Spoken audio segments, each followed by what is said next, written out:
19, flag salute, Mr. Kraus. I pledge allegiance to the flag of the United States of America and to the republic for which it stands, one nation, under God, indivisible, with liberty and justice for all.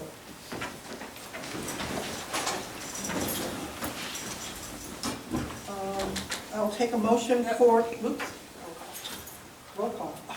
I forget that all the time. Yeah, we're just gonna delete I it. know we're all here. All right, Mr. Kraus. Here. Ms. Damitz. Here. Ms. Glosser. Here. Mr. Lavasser. Here. Mr. Valsha. Here. Mr. Amendola. Here. Ms. Perry. Here. Mayor Bloom. Here. Solicitor Corporal. Here. All right, motion for approval of the bill list. So moved. Second. Thank you. Any discussion? All in favor? Aye. Opposed? Motion passes. Motion for approval of the minutes dated September 23rd, 2019. So moved. Second. Great. All in favor? Well, any discussion? All in favor? Aye. Opposed? Motion passes. So, Lisa, your remarks are on a property, and so I don't think that property's on the agenda, so it'll go at the end of the meeting, okay? So our main feature tonight are two presentations from the finalists from our zoning rewrite request for proposals. And before we get started with that, Lydia Herring, who is the chair of the Planning Commission, who is one of the three people who were on the committee who interviewed all of the applicants, would like to make a statement. Yeah. Thanks, Ms. Perry. So I'm Lydia Herring. I live at 61 Bradford Avenue, and as Ms. Perry mentioned, I'm currently serving as the Planning Commission chairperson. And I was asked to be part of the interview process for the received zoning ordinance proposals. And it's come to my attention that there's been some trepidation among the council regarding the process and who was involved in it, and wanted to attend in case there's any questions that I may assist in answering, and wanted to describe an overview of the process. For some background, the zoning rewrite was a goal of the adopted 2017 CI Thrive Comprehensive Plan, and that was under the commercial development category. The Planning Commission has been a champion of that comprehensive plan, and especially for the zoning rewrite, because it's really the first step in getting our code to be consistent with that comprehensive plan, and also it'll assist in achieving the goals of that plan.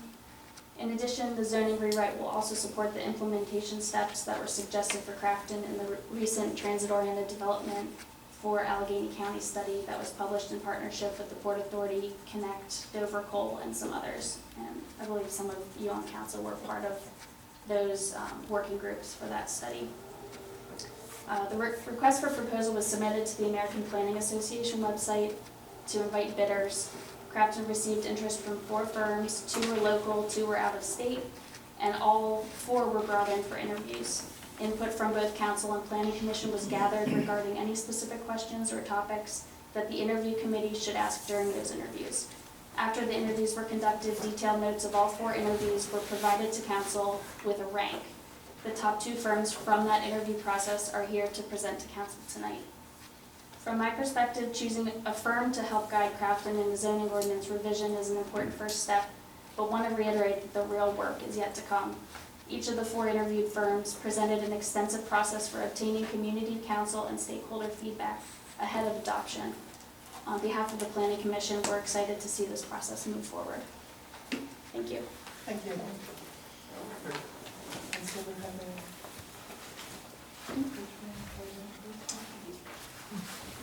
Okay. So our first presentation is by the EPD. Yep.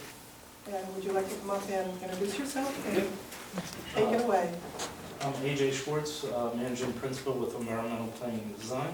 I feel like a musician or singer, so I'm going to take this off, it's a little easier, and I moved out of the way of the camera. I do have on the screen a quick presentation, RJ, about how long should I kind of focus. Take what you want.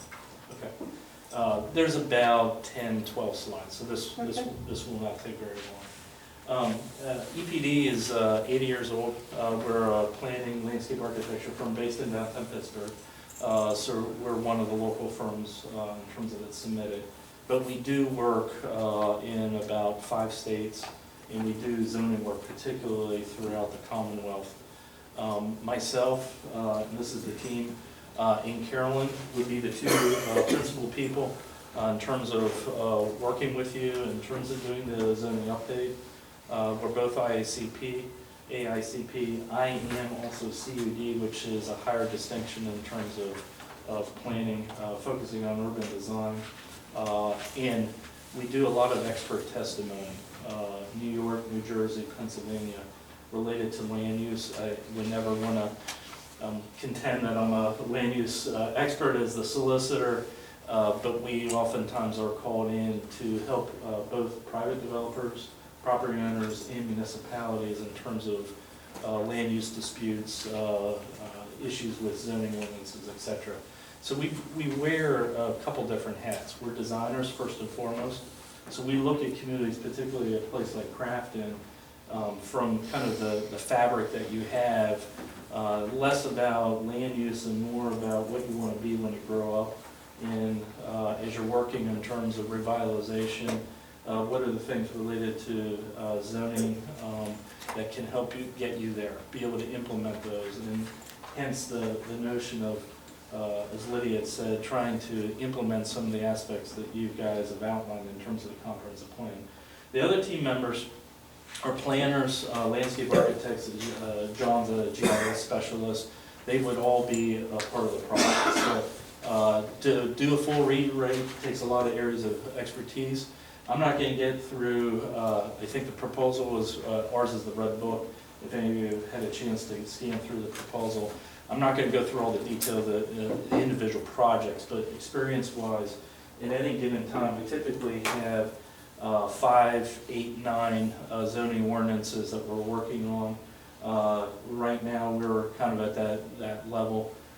Some of the ones in the immediate area that you're familiar with, Carnegie, we've been working with Carnegie for several years, making adjustments to their code as they've gone through revitalization, down to the level of introducing new signage standards, etc. And I think, and you look at what Carnegie's done over the last 10 years, they've made some great strides in terms of kind of bridging that revitalization with what they're allowing people to, property owners, developers do, business owners do within their downtown area. Summit Township's up in Erie County, completely different community than Crafton. We've worked with them from literally comprehensive plan now into zoning and subdivision. So the notion again of how to take recommendations that are in your comprehensive plan and start to equate those now to requirements and standards in the zoning is an important step.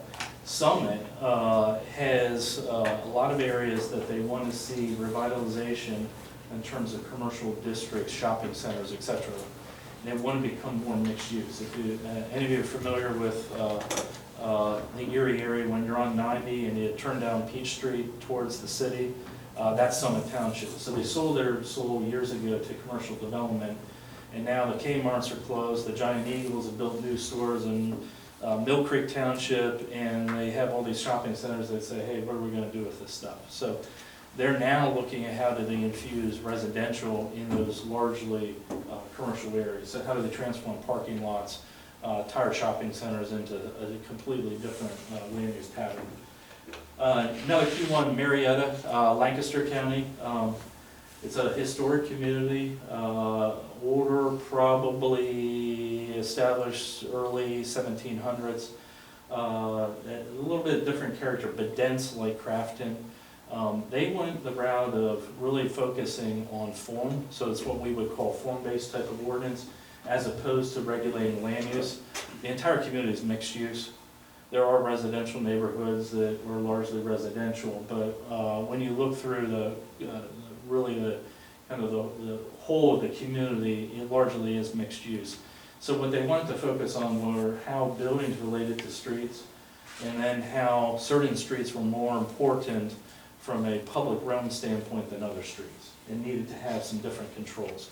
So they regulated where things like porches and those types of things, historic patterns, and there's some aspects that could easily see in Crafton would be applicable. Not doing an entire form base, but there would definitely be some areas where that could happen. Robinson had worked through this with largely your neighbor in terms of doing a revamp of the entire zoning ordinance. They used overlays as a way of directing growth in certain areas. So what they were again doing is looking at some of the commercial districts, how they could use overlays to encourage mobility and housing. So breaking away from in the past, going to much more mixed use. And in Robinson, mixed use as we know it today doesn't really exist. This is something that they know in terms of continuing to have growth in the future. They would need to make that bridge. And the last one is doing work with 9 communities up in the Poconos. So this would be Scranton, Wilkes-Barre area.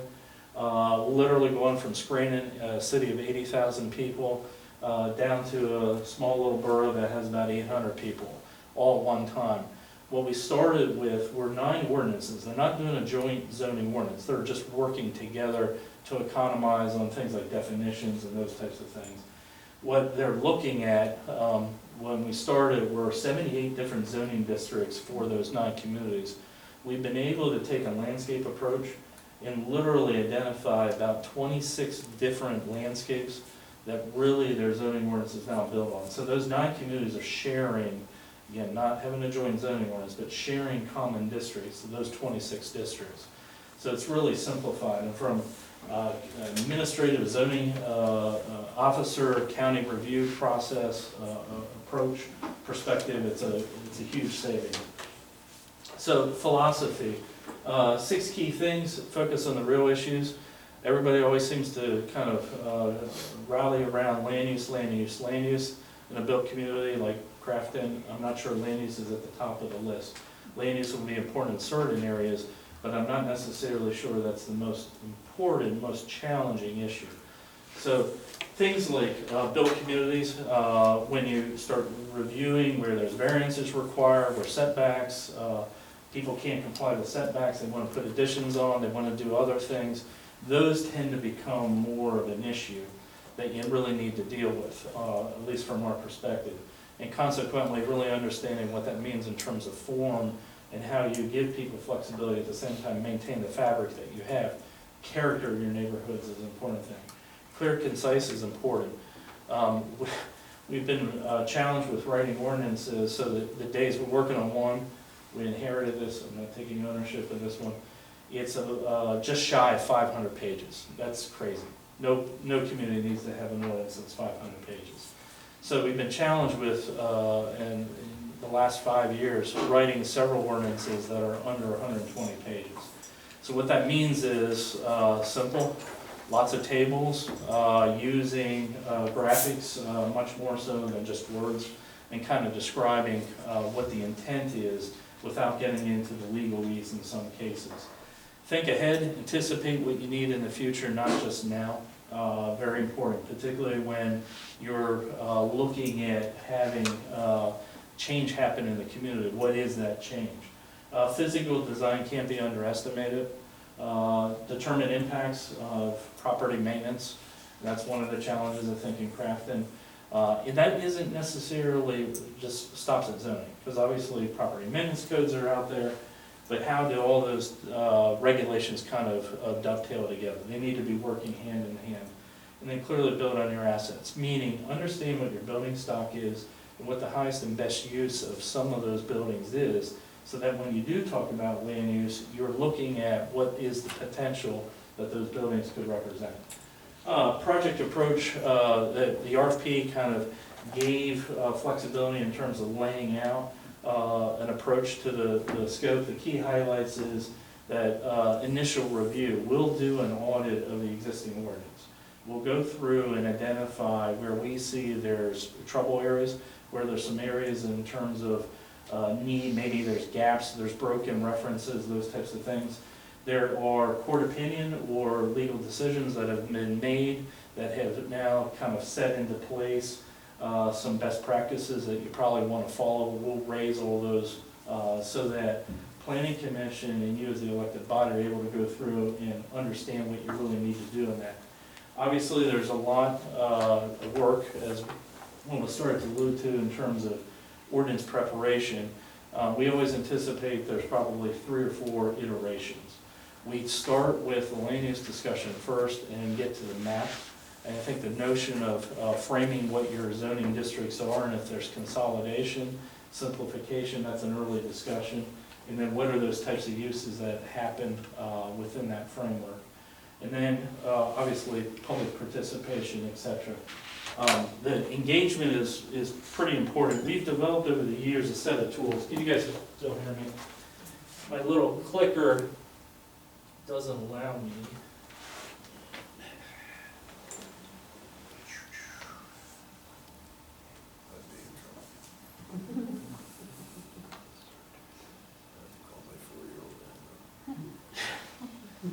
Well, this is intended to help that problem.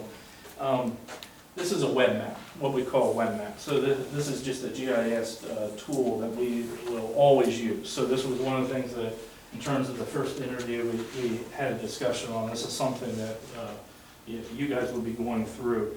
We can publish this online. We can publish this through an online environment that can be a private site. So maybe it's the working group, Planning Commission first, you guys in terms of whatever that sequence is, that you're able to review maps online. You literally can zoom in, you can see property lines. We can show you what existing zoning is versus what the proposed zoning is, if there's any changes in terms of the zoning map.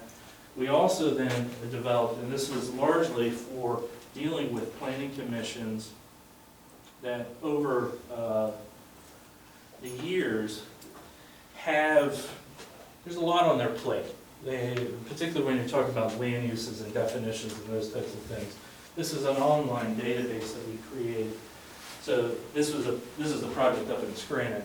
So what we try to do is you sit for hours through meetings and through multiple nights, right? People kind of grind away in these discussions.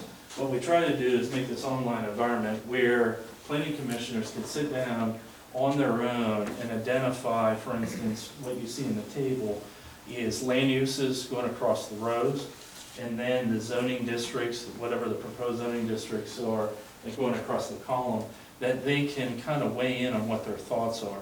We're compiling data behind the scenes and understanding what's going on, so that when we come to a meeting, we're able to target specific discussion points. We're using planning commission meeting time as effectively as possible. Now, code word means we're giving homework assignments to planning commission, but it allows the meetings to be as productive as possible.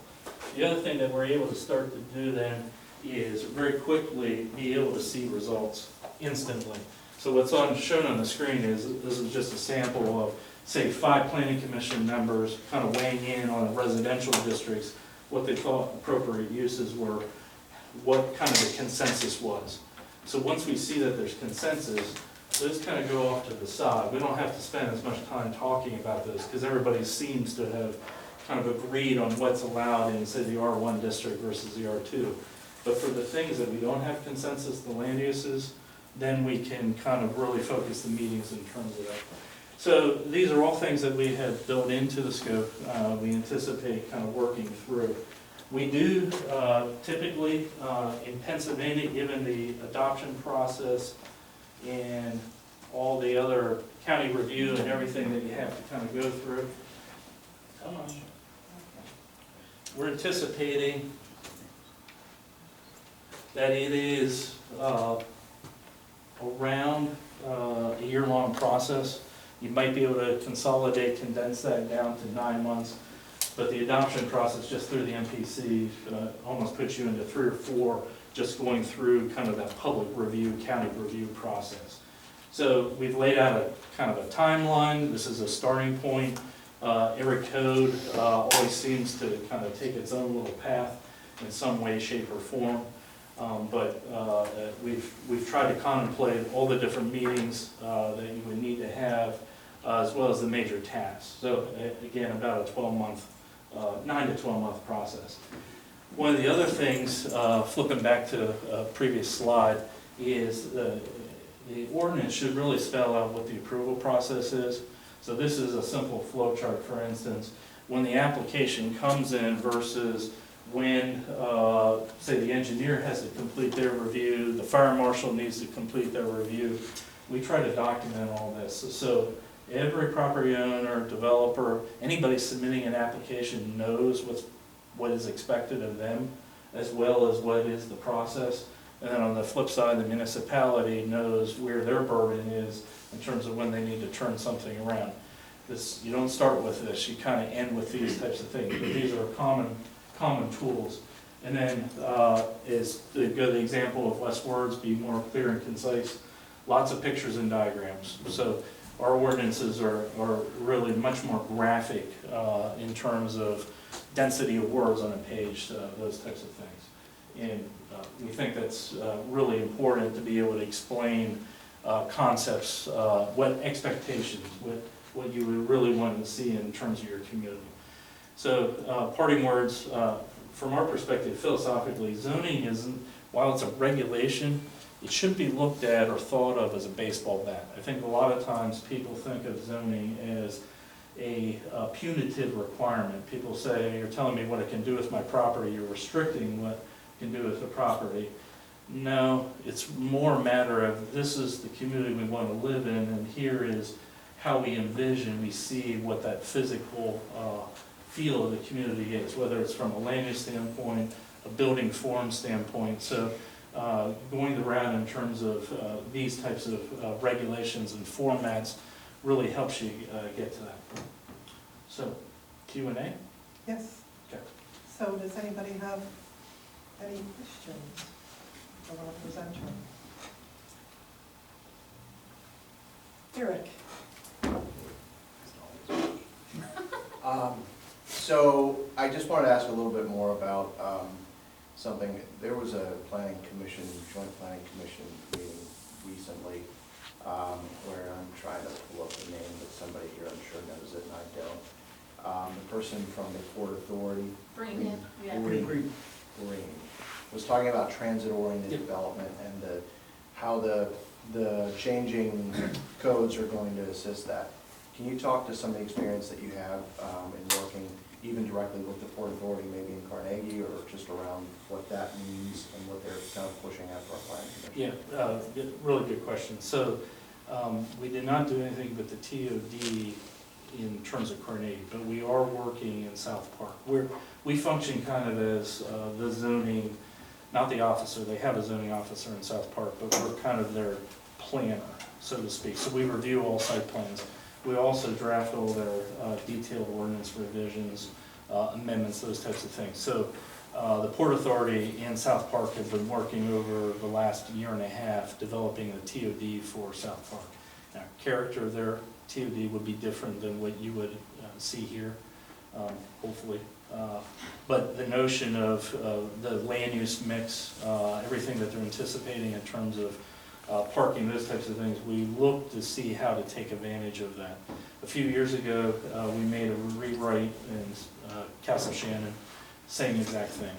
We worked with the Port Authority in terms of here is what they were seeing in terms of their development.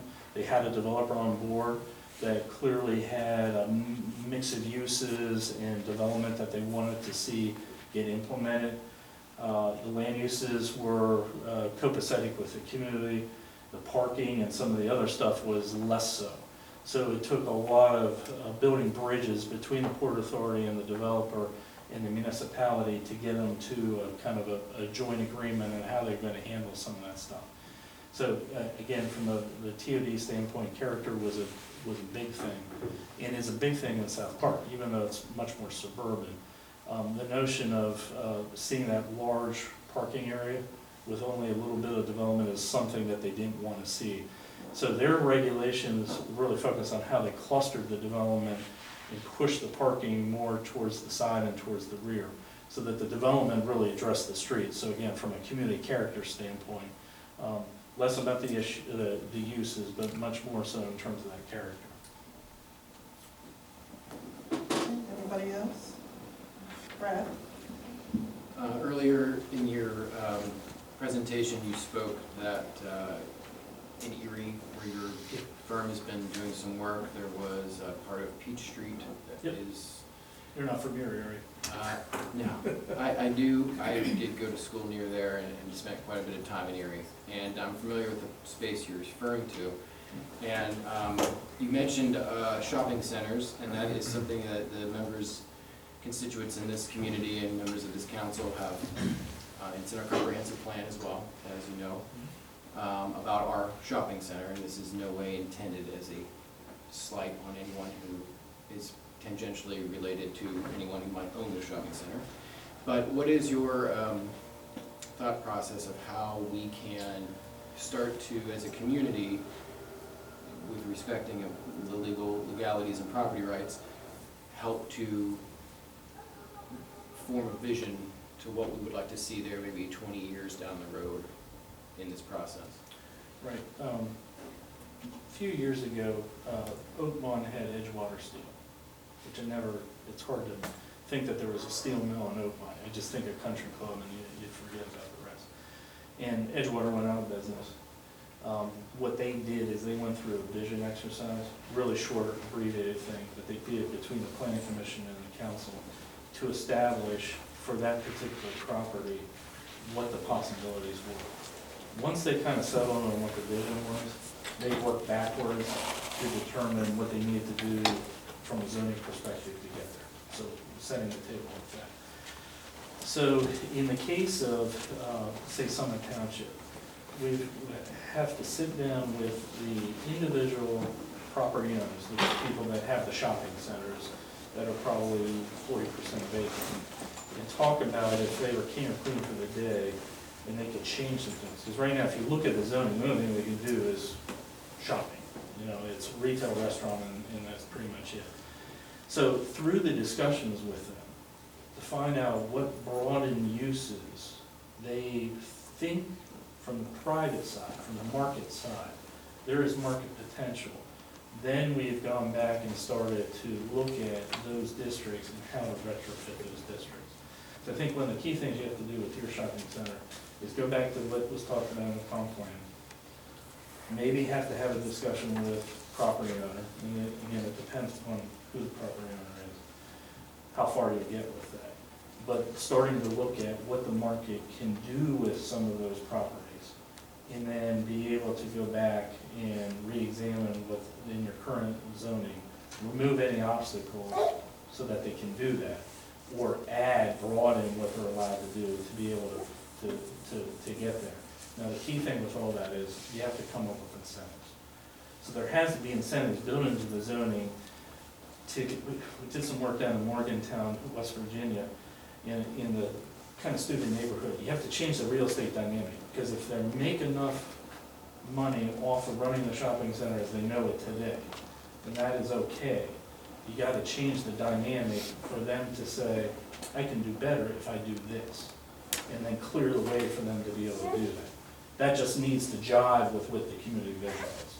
So the notion of, in some cases, density bonuses, more flexibility, we create special districts and use kind of a conditional use process to fast track some things in some cases.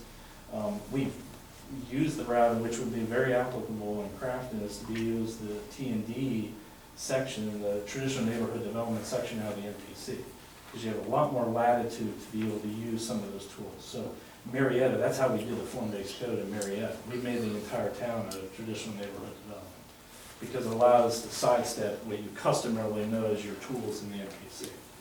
And it gives everybody great flexibility.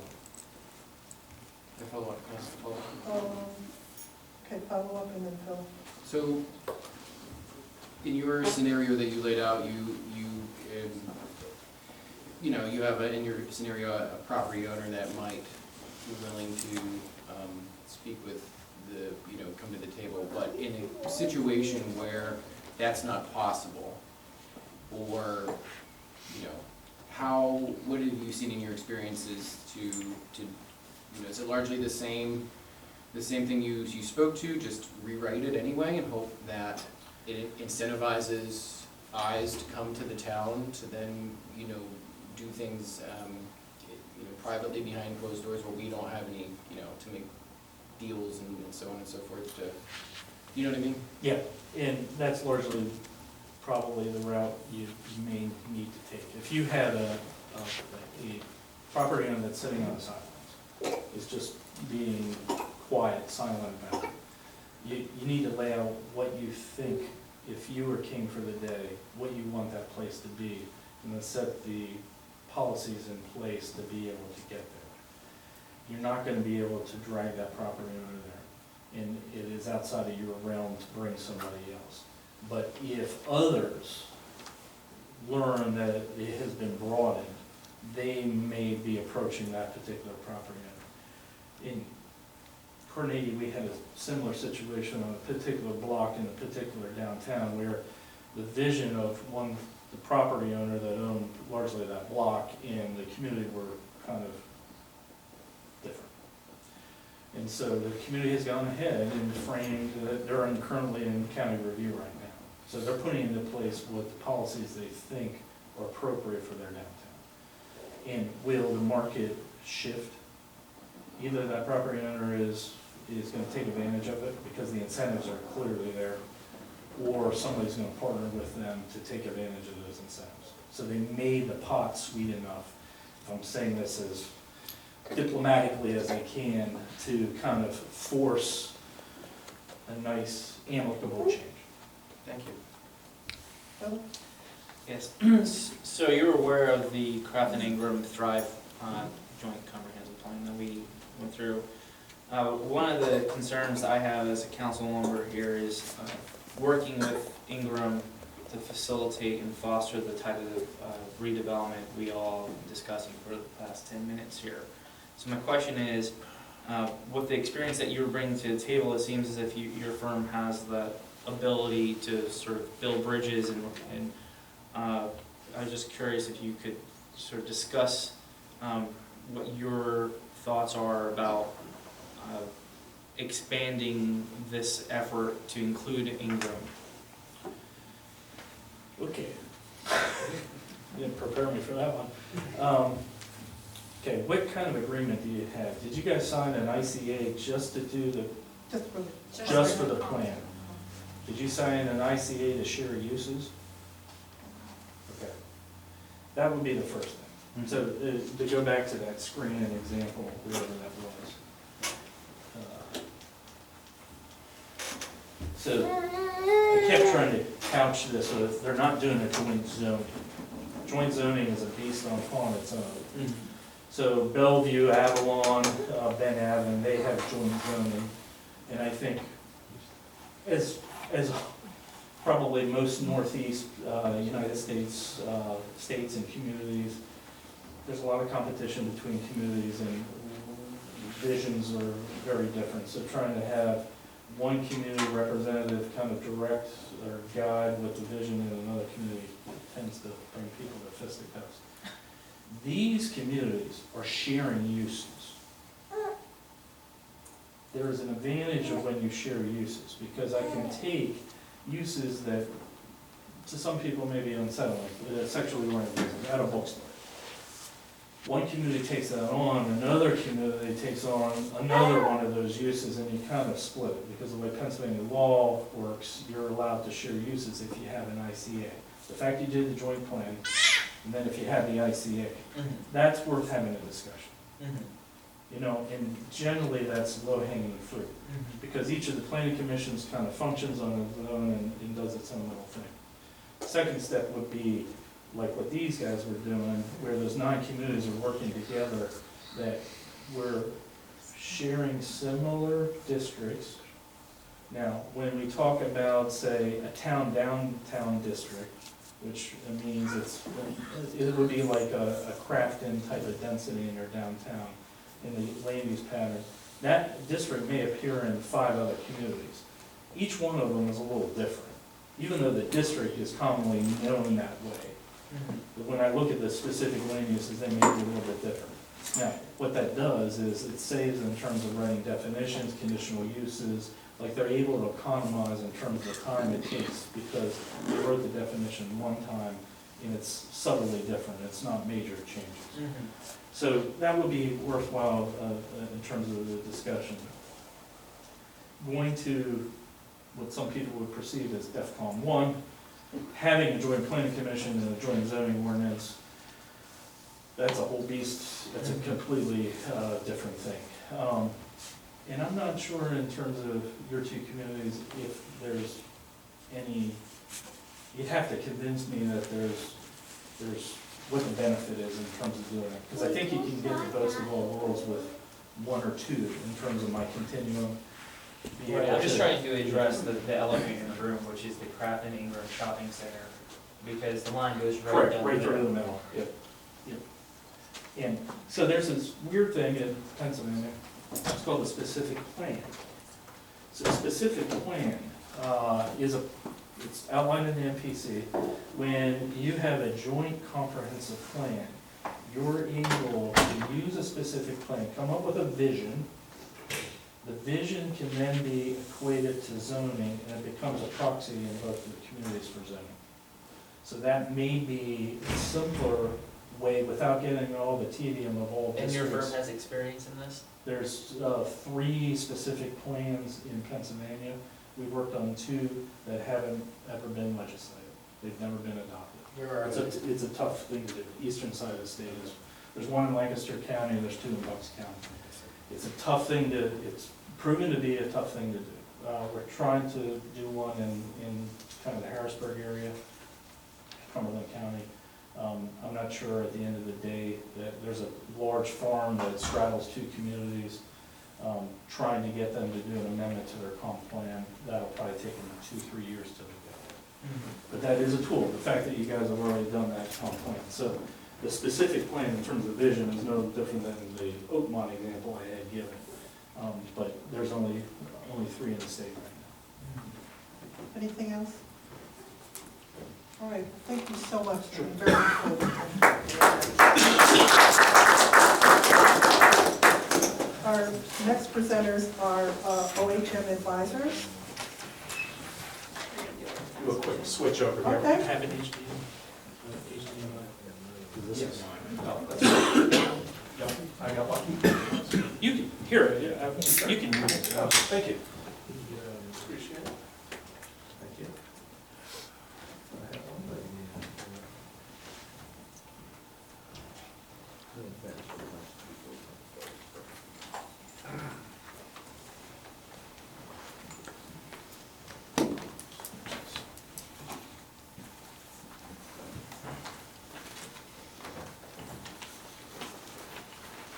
Good job with Leo, Greta, and Canadian. Pardon me? Good job with Leo, Greta, and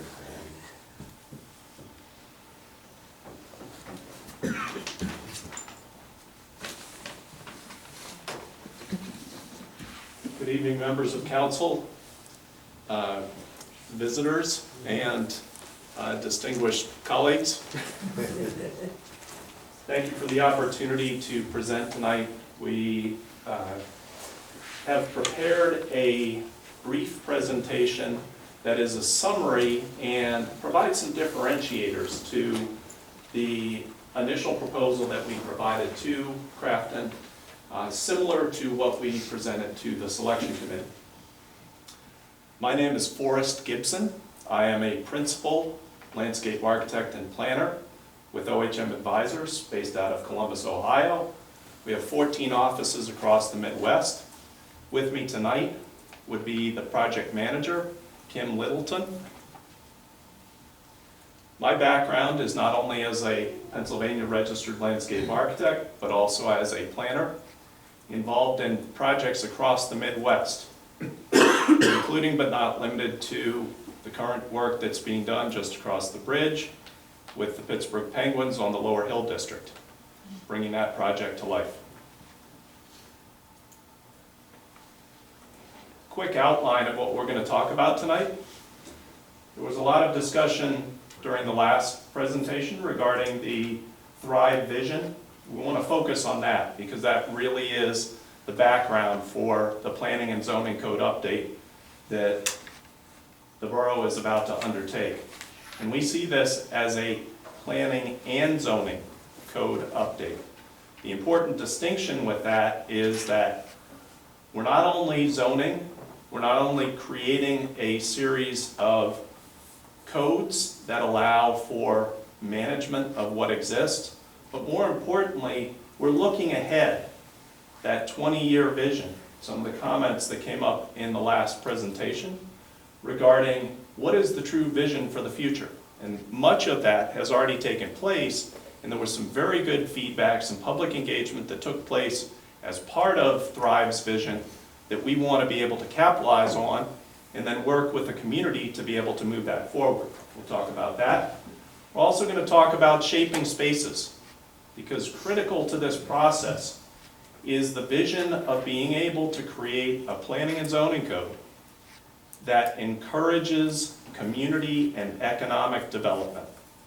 This is not just about creating a code. More importantly, this is about creating a place for the residents who are here now, and also creating a place for the future residents of the borough of Crafton. We're going to talk about the idea of vitality through code, being able to create the standards by which we can craft a community over the next 10 to 20 years where people want to be able to come out, play, walk in the streets, walk from shop to shop, go have a glass of wine, go enjoy the art walk. Things that don't currently exist right now, but can through a dynamic reuse and redevelopment of the planning and zoning code. Then we'll talk a little bit about the approach. We'll get into our qualifications. We don't need to start with all of that, but what we want to really focus on is Thrive and how we get to that vision that was created as part of the comprehensive plan. Then summarizing with questions and next steps. Thrive's vision. Thrive's vision really focuses on 3 areas.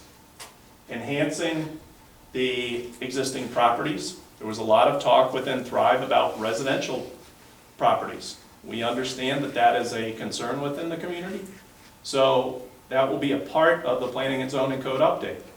Understanding how to manage the existing properties through the residential districts. The next is to encourage innovative development. There were several questions by council members that talk very specifically about how do we create a new vision for the Crafton Ingram Shopping Center.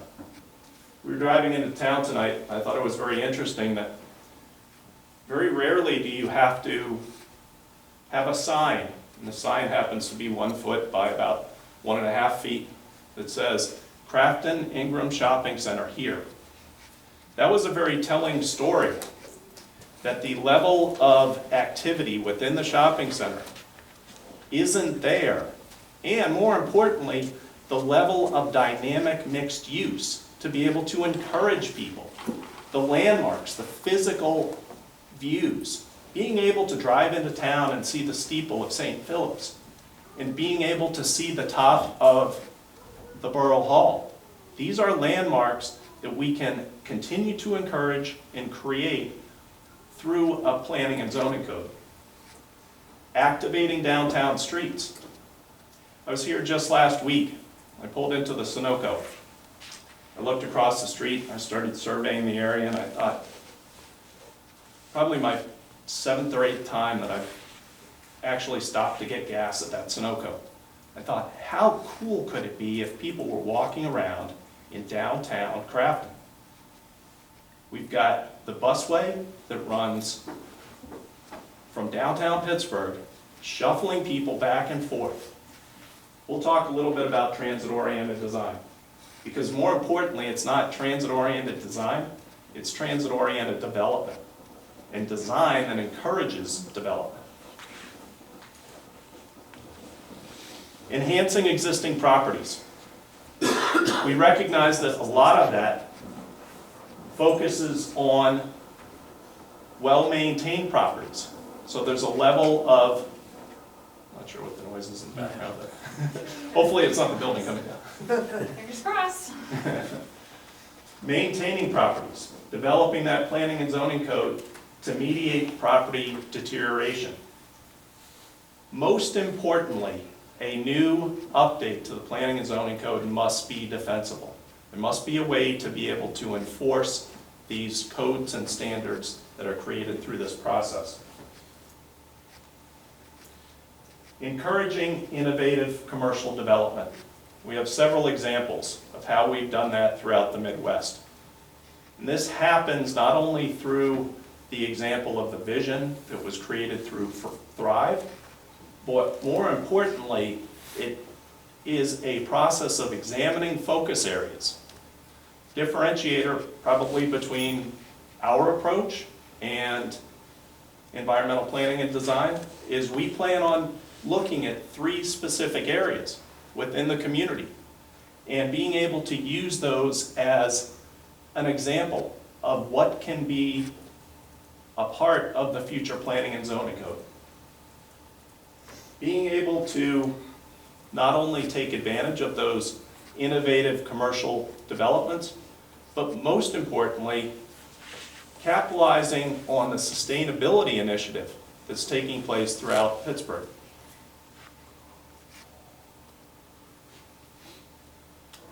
Even though this is the summary of Thrive's vision, this is probably the most important one.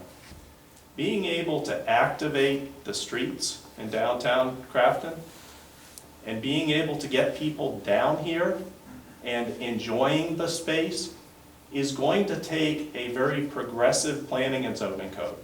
The opportunity, as was discussed through the previous presentation, to be able to encourage through incentives, and most importantly, encourage through overlay districts, the opportunity to redevelop properties to a point where it becomes not only economically feasible, it becomes desirable to be able to create a new level of dynamic activity in areas throughout Crafton.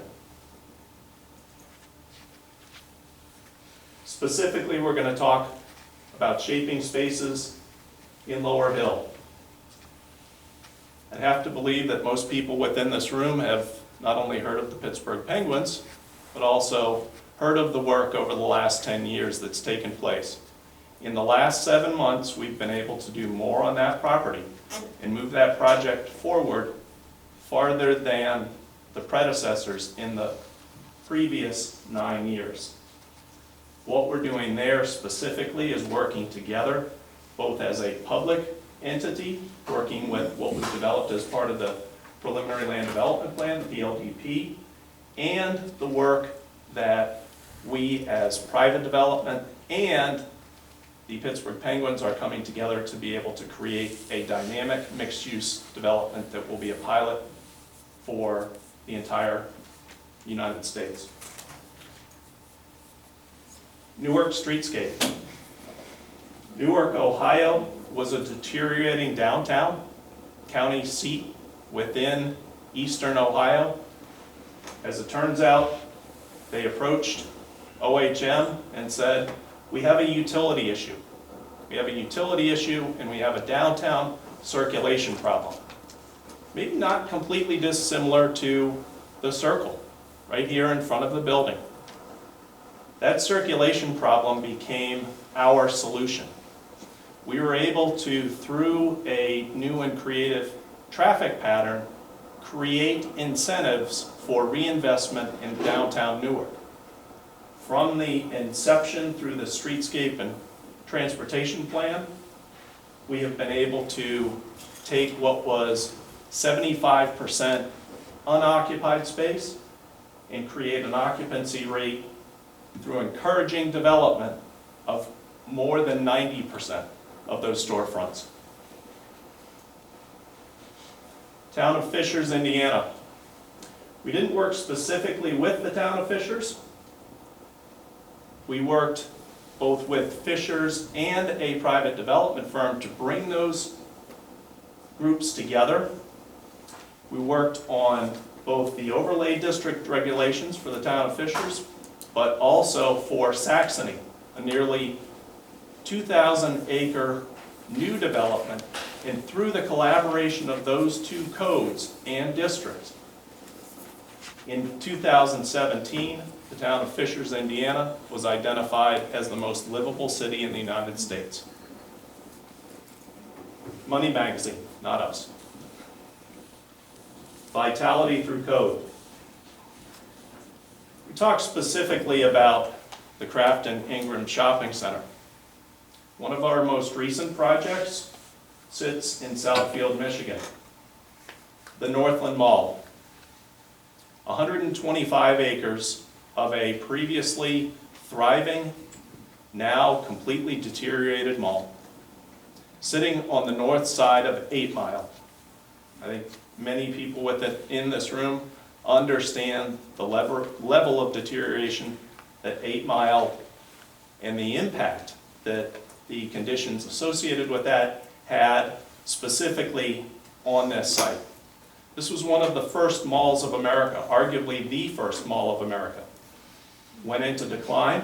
Ultimately, the city of Southfield purchased the property, and through that purchase, we worked directly with the city through a vigorous public engagement process to develop a vision for a central park and more than $2 billion worth of future development surrounding that central park, all while being able to maintain and adaptively reuse a 500,000 square foot existing department store.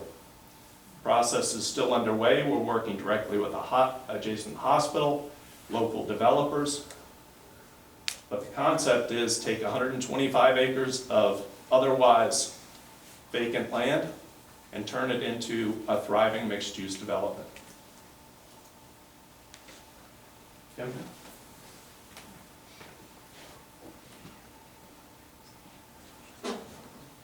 This project involved the plan for a 2 mile section of Rockville Pike in Rockville, Maryland. Rockville is about 10 miles outside of Washington, D.C. It's a suburb of Washington. And it's along the Red Line, which is one of the Metro's more populated lines. And one of the reasons we felt this was important to discuss with you was the fact that it involved an existing transportation or transit-oriented type development, but not in the sense of being fully developed. In other words, there was a project up north on Rockville Pike, it was Rockville Center, had a transit station on the Red Line where the city had gone together in a public-private partnership and developed a strip center into a more intense, compact, pedestrian-friendly kind of development. The city was concerned that this corridor would develop or wouldn't develop in the future in the manner in which they wanted it to, because it had mostly surface parking and commercial development along the corridor. At the south end was a existing transit station, so we had a corridor between two transit stations, Twin Brook Station, that was evolving as a transit-oriented development. In other words, the city was putting in more, the development around the station was taking a commuter station and turning it into a transit-oriented development. One of the things that we looked at was how would the project, or at least how this corridor would develop in the future relative to those two stations. And the city wanted a set of regulations that was different from what they did up in the northern part along the transit in the Rockville Center, because they didn't have control over the ownership of the property. So they needed a development code, a zoning code that was more oriented toward each individual property, but also address the concerns they had of developing at a higher intensity, and also being able to provide the open space that they wanted and deal with an expanding corridor. The right-of-way was about 300 feet wide, so they had a lot of space to work in. So working with communities to the south, Bethesda, Maryland, and the Rockville corridor, one of the things that came out of it was a code that looked at how development could occur one property at a time, rather than one large project. And so it spurred not only several projects around the transit station, but also assured that development would be consistent along the corridor. Second community we worked in was in the city of Talmadge, Ohio. It's a smaller community, around 17,000 in the northeastern part of the state of Ohio. Actually, it's a suburb of Akron. And they had a zoning code that was outdated, and it was, in terms of contradiction, it had evolved into a code over the years with multiple revisions.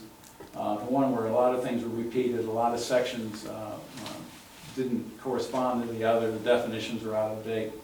So our approach was to take a look at the community and the code and decide that this is an opportunity that they could look at specific areas in the community at the same time they're revising the code and look out for ways for redeveloping those sites. And so we focused on several areas, including the core that you see that aerial photograph of, that had a unique radial intersection surrounded by an open space where there's currently a public facility in the center of the church you see. And one of the things they were challenged with was how to develop this site given the current circulation pattern. So we worked out development concepts with that and used those concepts as a way to develop standards for the code. And that's one of the reasons why we feel it's a vital part of this code and what you're thinking of, is to look at specific sites in the community as a way of generating standards for the code. It's really helpful to be able to do that. And did the same thing in Rockville Pike. It's difficult to invent standards for a community that's already here. You have to work through with the existing fabric, and understanding how that works in the community is very vital. They not only looked at the core, but they also looked at the surrounding neighborhoods and the neighborhood centers there as well. So the code had a double duty, making it work and be more consistent as a reference document, but also helping improve the economy by building in centralized locations in a more compact, pedestrian-friendly way, and having these developments being mixed use at the same time.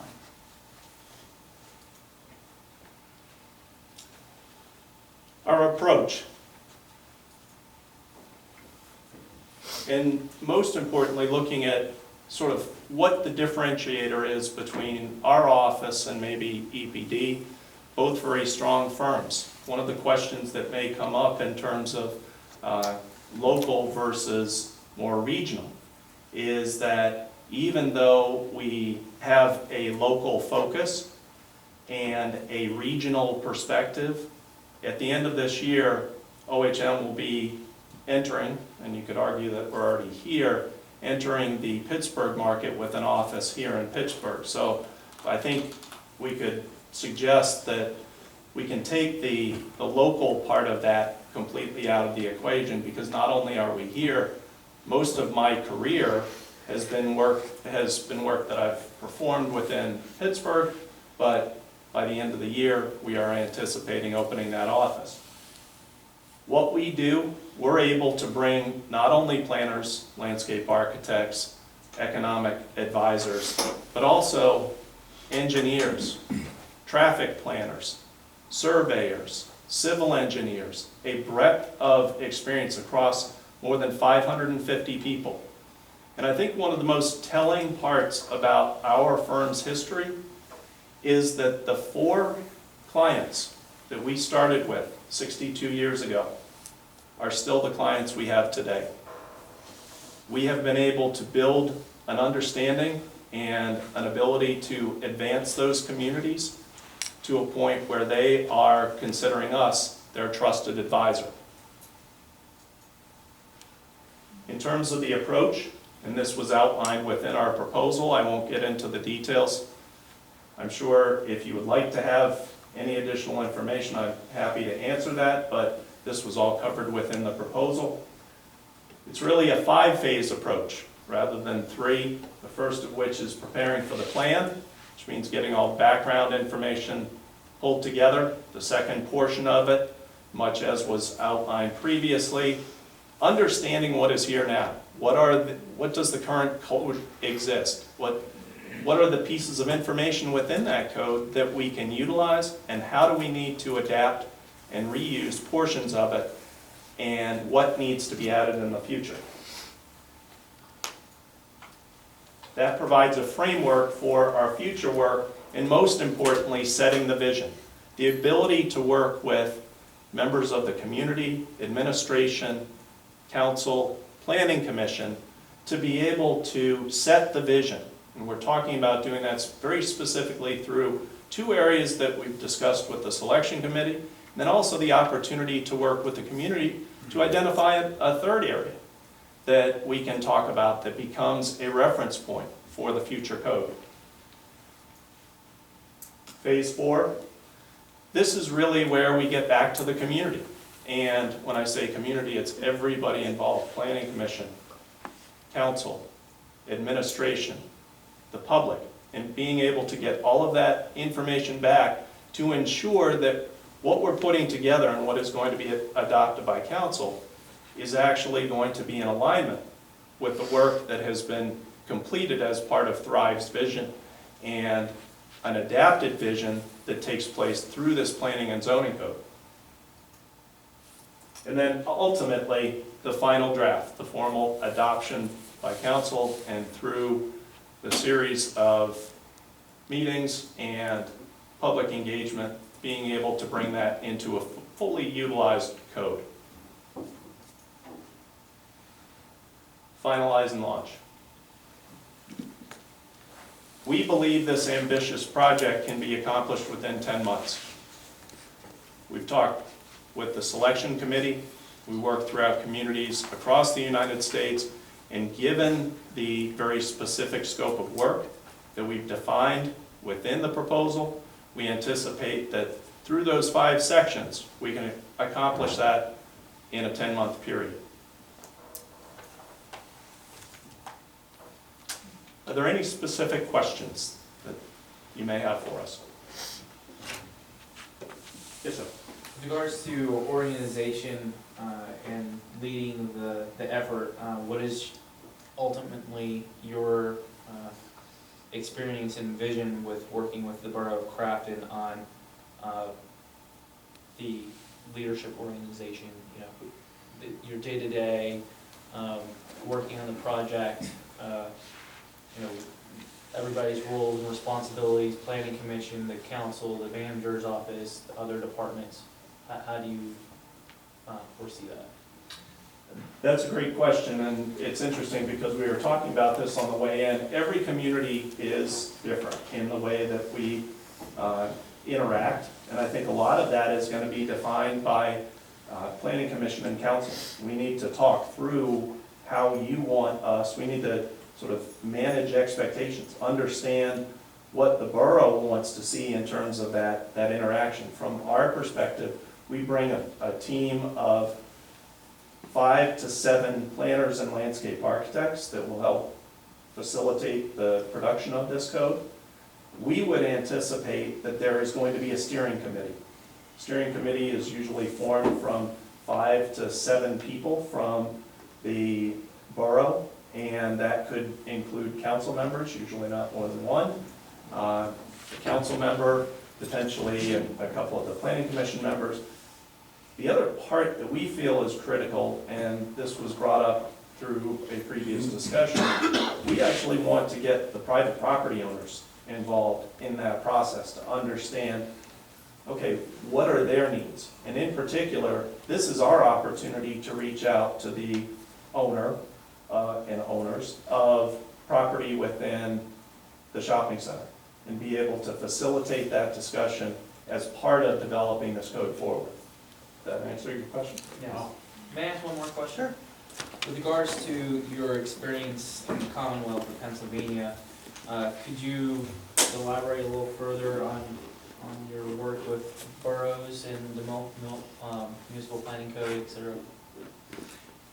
Again, very good question. My career started, I didn't get into the beginnings of the career. Well, please don't hold it against me. I went to a little school right down the road, West Virginia University, and have a bachelor's degree in landscape architecture. And then I worked as a studio manager for 7 years in a firm in eastern Pennsylvania. So, and then at that time, that was where my vision for becoming a registered landscape architect took place.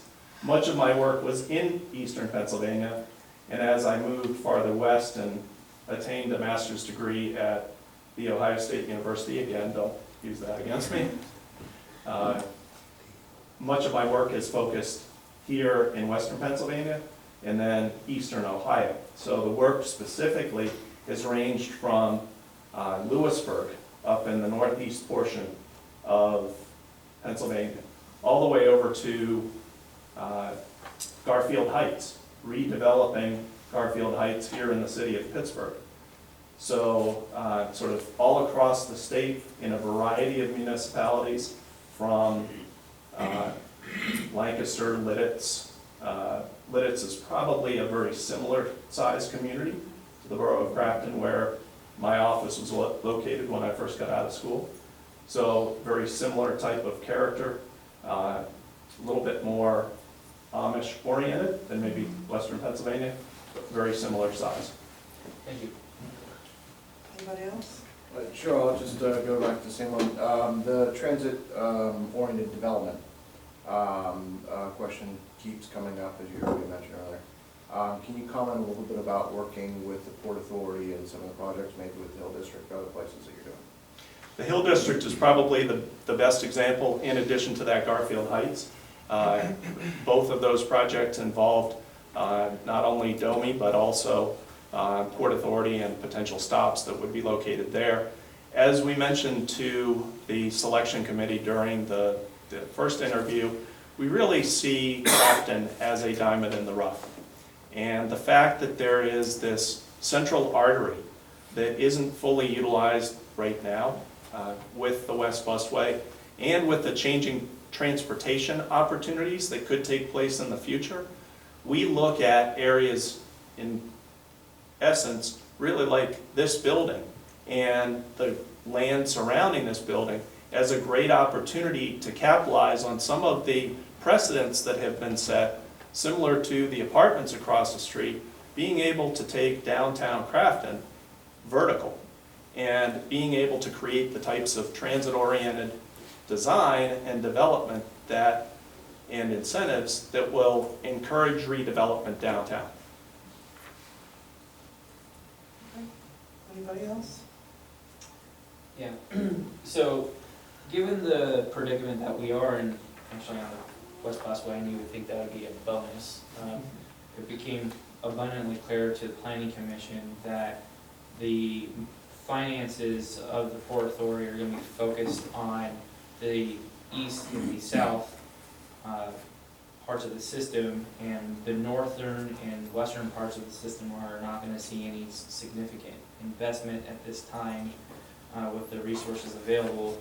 The question is, given your experience, what will you bring to the table to help the private equities to come in and take on the challenge? Because we know, as a fact, that Port Authority isn't going to be there to make the investment. That's a really good point. I think the way that we have seen that happen in other communities is being able to establish a vision that through the public entity, whether or not it be the Borough of Crafton, the Borough of Ingram, the Port Authority, being able to work collectively to establish a vision that is so dynamic that it creates incentives for private development. Again, the idea of being able to go vertical right here in this space, directly adjacent to the busway. Right now, there's nothing within the planning and zoning ordinance to be able to encourage that. And what we read loud and clear from the Thrive document was that there is a rise within the community that people want to be able to come downtown, walk around, and have this dynamic, really fun place with activities. And I noticed through the agenda that some of that is happening through programming, but a lot of that has to happen through private investment. And we've got to create a planning and zoning code that encourages the private investment through a public vision. Okay. Can I just ask one more question? Sure. Since EDP had to answer the question and sort of focus on the elephant in the room being the shopping center as one of the locuses of interest. Only Again, fair. it's only fair. Can you speak to that and obviously our interest as a community over the years to work with our neighbors? Can you speak to how we could efficiently and effectively work with private owners and our adjoining municipality to actuate that vision? I think I started to allude to that in answering one of the previous questions. Rather than having the property owner, inviting the property owner to be, to reach out and say, hey, these are opportunities, having that property owner at the table through this process is a critical distinction, and it's a critical element that we're going to do that may be slightly different than what was described in the past. Yes, it is a matter of reaching across the table, and I'm going to differentiate something a little bit more in the fact that Crafton can set a vision that can be adopted. I'm not of the opinion that we're going to be able to do this jointly. It was great to have a combined vision, the comprehensive plan. I think Crafton really has to set the vision and be able to establish many of the standards that Ingram can then follow through with. They're going to be individual entities. Don't see that ever coming together. Maybe that's long after my lifetime. But right now, what we need to do is be able to establish a vision through the Borough of Crafton that can be the beacon for Ingram to be able to say, this is what we want to do. Thank you. Brad. On that, I agree with you. This question is not directed to you necessarily. I didn't think of it to ask the other gentleman, but I have been looking through your website as you've been presenting, and I see that most of the places that you've listed in Indiana, Ohio, and whatnot are larger cities, and including the front page, you have 2 Pittsburgh touchstones, which is the Lower Hill development and a city neighborhood plan, we would call a neighborhood here, for Manchester. Yes. And those are both located in the city limits where the resources are a lot different and the eyes are always focused. So I'm wondering from my standpoint here, when have you recently done something like this in a borough the size of Crafton with the resources that are limited that we have? And secondly, and this is to the other gentleman as well, what are the actual percentage of wins that happen after these visions are established? Because the consensus, what we're discussing is largely putting it in pit writing and saying this is the vision. Now, what actually is implemented and how many of these communities do you actually see change over in accordance to the vision, or do they largely just, I don't want to say they're a negative, that stagnate until the next vision comes around? That's a really good point, and I'll give a brief answer and then defer to my colleague. I think to answer very specifically in terms of the areas, Manchester is an area that, while it is within the city of Pittsburgh, it does not have the same level of resources, other than the fact that the city identified that as a planning opportunity. So from a size perspective and sort of adjacent area, that's very similar. The other one I would refer back to, more importantly, is Garfield Heights. In Ohio? Garfield Heights is actually just across the bridge on the backside near Children's Hospital. Oh, you mean Garfield? Garfield, Okay. yes. There's Garfield Heights, Ohio. Yes, there is. And Garfield specifically in the city of Pittsburgh. I see. And that is one that had, with all due respect, probably less resources than the Borough of Crafton. Yeah, but there's still, functionally in a larger city, they have the administrative oversight of the mayor's office, the council, the public works, the police, all of the different stakeholders that would be part of those types of, processes. Mhm. Where we have a much smaller scale. And I'm wondering how we will take these, how we will see the wins, to use that term, you know, condensed to scale. And what communities can you point to recently that, you know, we have seen, you can say, you know, in such and such a community, there was a shopping center that was reinvested in, and now it's a greener shopping center, greener space shopping center. So the two in particular that I would point to are the city of Lebanon in southern Ohio. Lebanon is a small crossroads downtown, and with the city of Lebanon, we specifically created a vision plan and the development standards that were associated with that vision plan, which was approximately a 550-acre mixed-use development, very similar size and scale in terms of community, with very similar aspirations. And the important part, which you touched on, is not just creating a set of code documents, but more importantly, the next step of this, and we talked a little bit about this with the selection committee, is being able to create a process, specifically a request for proposals process, an RFP that would then facilitate the redevelopment of those areas that we've identified, either through overlay districts or very specific plans. Okay, so in other words, to hear you say that you're going to leave us with not just the vision, but hopefully a better foundation to implement that vision than what we had before. The rest, though, is still up to chance. Not up to chance, no. What we will do is help identify an action plan to follow through on that redevelopment. But that is not specifically part of this scope. That is something that we would work with the steering committee to be able to identify as additional action items following up to the planning and zoning code. I see. Thank you.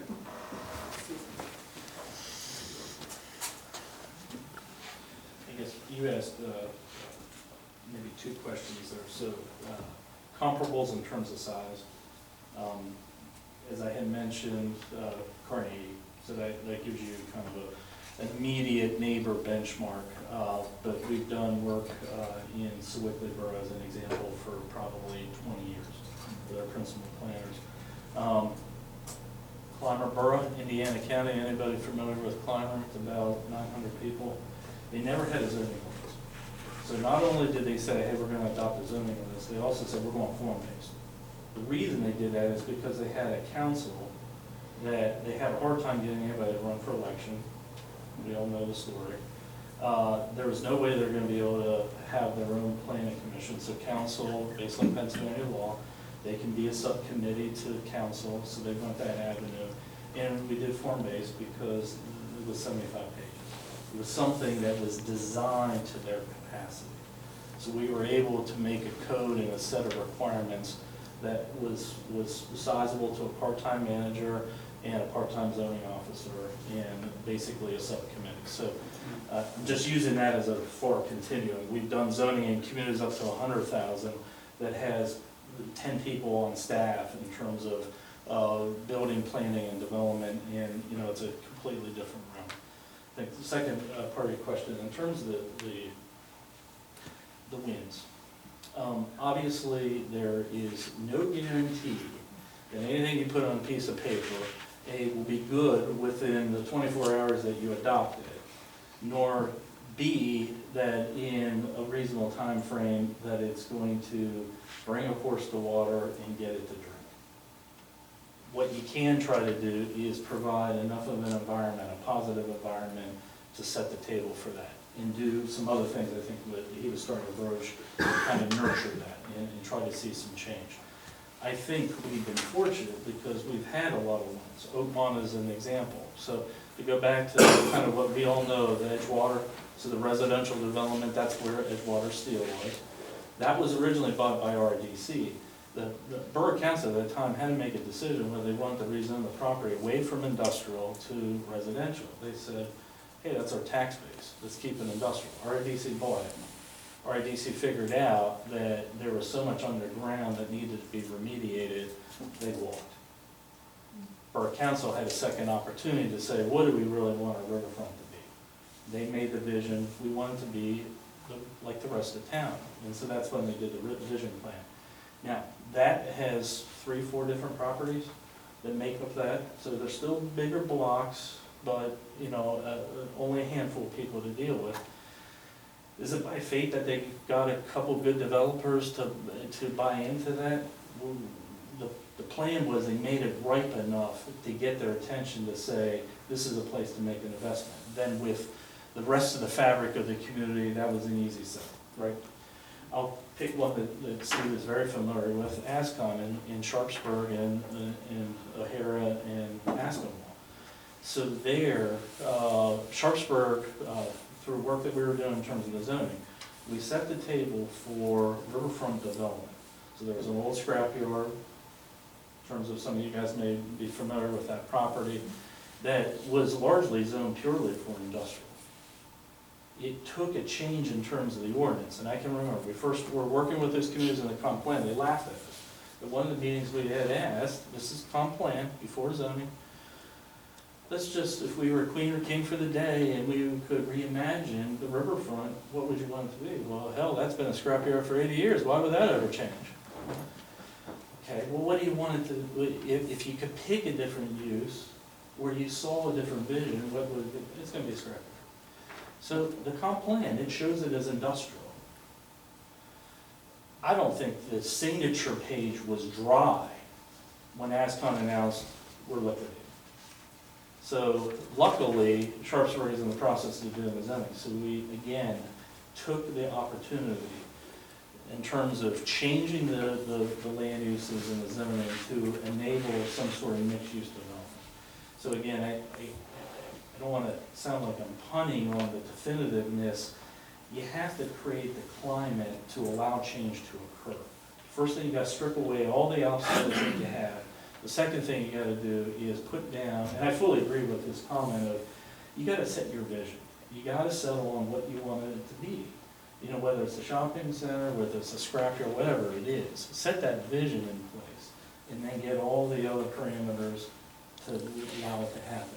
There's other things on the side, you know, working with Allegheny County Economic Development, other entities to be able to maybe kind of nurture that relationship with the property owner, particularly an ambivalent one that isn't necessarily going to take action on their own.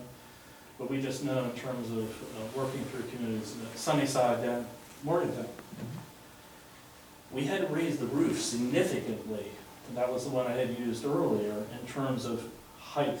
We allowed to go to higher. And in hindsight, we probably went too far because it allowed too much development. And so they had to go back and change zoning after about 8 years to calm it back down. But what it did do is it changed the dynamic. So, let's press here. Deadbeat property owners would get off the dead center. Because we had to find another way for them to make cash, right? They want to make cash. You got to play their game. You got to understand their game and change that dynamic. That's what we've learned is the way to do it. And zoning is a tool. It's not the end to the means. It's a tool in terms of that process journey. All right. Anything else from anybody? I want to thank both organizations for coming tonight.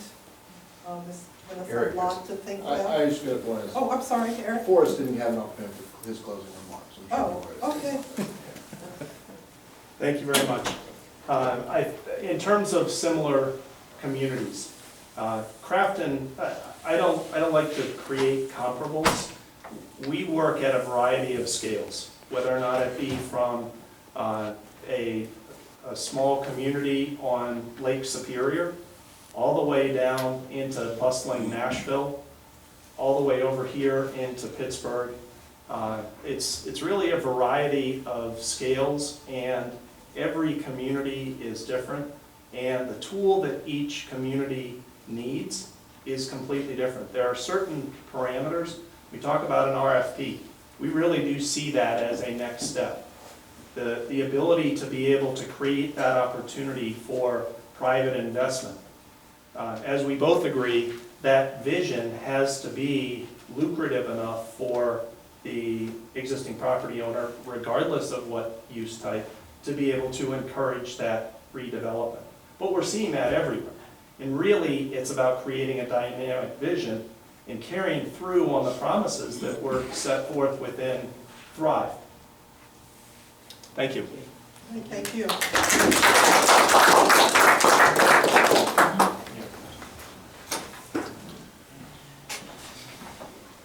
Do you need to shut down before?